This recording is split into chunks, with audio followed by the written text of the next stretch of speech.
Okay, so in this particularly dirty example of a model, we've now released the engine from underneath and I've released the fuel tank, so we're going to start taking things apart.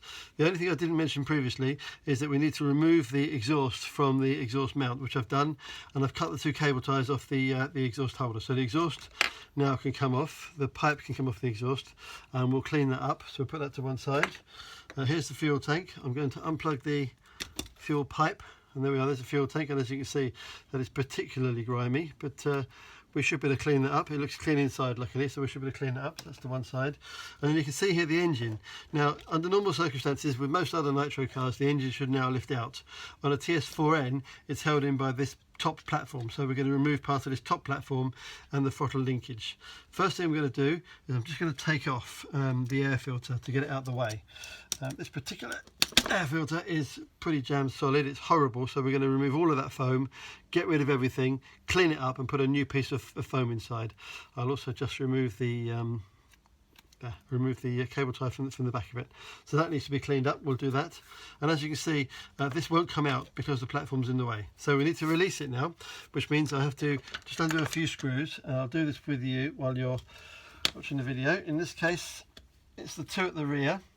On the TS4N, the two at the rear are very long screws. That's one. And here's the other one.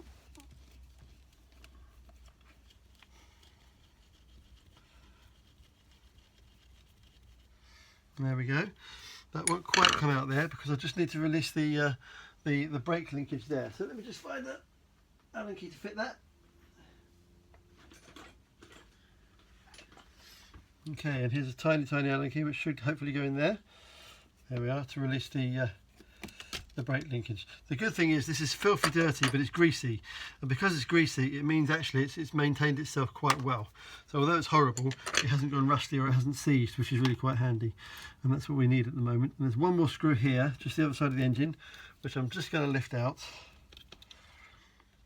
There we go, and that will now release this top platform up enough just to get the engine out, or should do. Let me just, it's so dirty that it just needs a bit of help. Come on, up you come.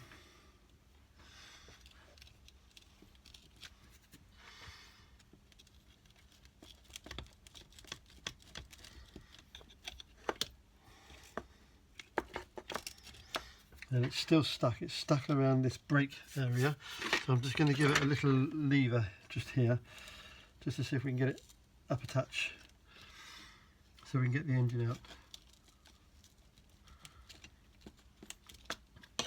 Let's try that, see whether that works. See whether we've got enough leverage here to get the engine out. There we go. And then we'll just disconnect the throttle linkage, which is here. We're being a bit brutish at the moment because it's so dirty. We can sort it all out on the cleanup. And there we are.